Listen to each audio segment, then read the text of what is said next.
अस्सलाम वालेकुम प्यारे बच्चों। पिछले क्लास में हमने कबली वाला का पहला पैराग्राफ पढ़ा था। आज हम इसके बाकी पैराग्राफ पढ़ेंगे। आप सब अपने अपनी किताबों की तरफ नज़र रखिए। प्यारे बच्चों, एक रोज़ मैं काम से घर वापस आ रहा था तो मैंने मुन्नी को कबली वाले से मज़े से बातें करते देखा। उसके हाथ में किशमिश और बादाम थे। मैंने कबली वाले को अठनी दी और उसने बिला झिझक मुझसे अठनी ली और बाद में वो अठनी मुन्नी को दे दी। प्यारे बच्चों, माँ ने मुन्नी को अठनी लेने पर डांटा, लेकिन मुन्नी ने कहा कि कबली वाले ने उससे लेने पर मजबूर किया था।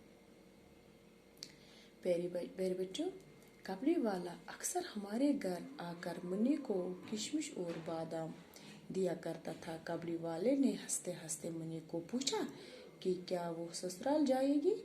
मुन्नी ससुराल का मतलब नहीं समझती थी। वो उल्टा रहमत से पूछती कि क्या तुम ससुराल जाओगे। रहमत हंसते हंसते कहता कि मैं ससुर को गुस्सा मारूंगा। ये सुनकर मुन्नी हंस देती। एक दिन मैंने घर से बाहर गली में शोर सुना।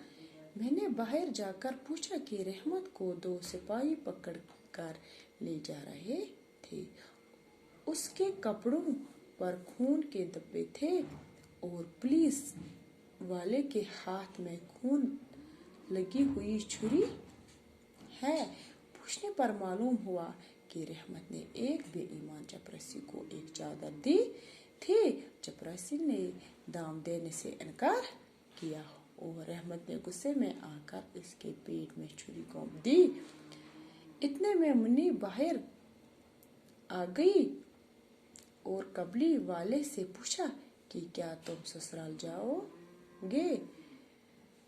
मेरे बच्चों, कबली वाले ने मुस्कुरा कर जवाब दिया कि हाँ, मैं ससुराल ही जा रहा हूँ। अगर मेरे हाथ बांधे न हुए होते तो मैं ससुर को गुस्सा मारता। ये सुनकर मुन्नी हंसने लगी। चंद दिन बाद मालूम हुआ कि रहमत को 7 साल की कैद हो गई है।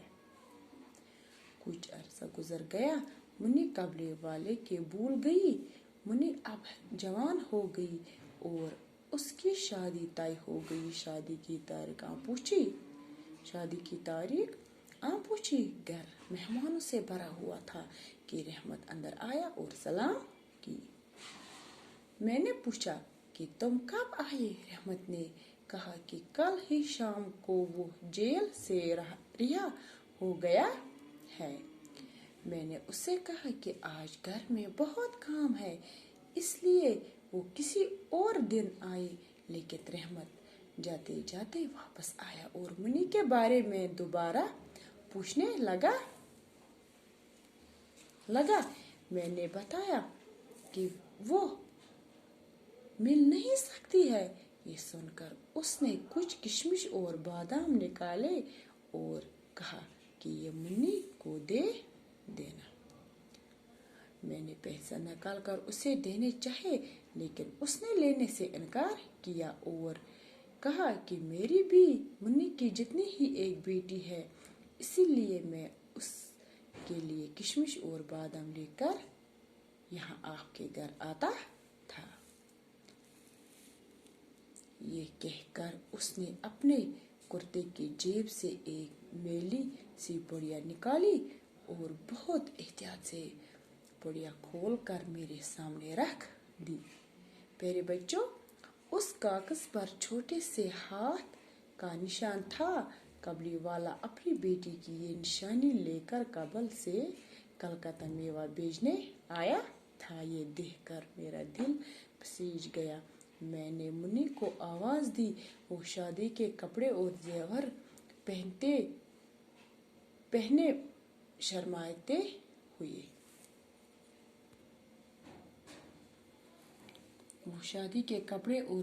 पहने शर्माते हुए मेरे सामने आई। उसे देखकर रहमत ने कहा, मुन्नी तो ससुराल जा रही है। मुन्नी को अब ससुराल के मायने समझ आ गए थे। प्यारे बच्चों, उसने शर्मा कर सर झुका लिया और रहमत फिक्रमंद होकर नीचे बैठ गया। उससे यह ख्याल आया कि उसकी बेटी भी इतने सालों में बड़ी हो गई होगी। ये 8 बरस उसने कैसे बताया होंगे।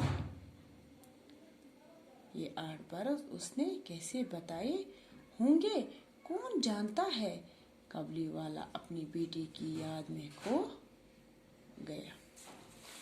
प्यारे बच्चों, इसी के साथ हमारा सबक मुकम्मल हुआ। इंशाल्लाह अगली क्लास में हम इसके सवाल करेंगे।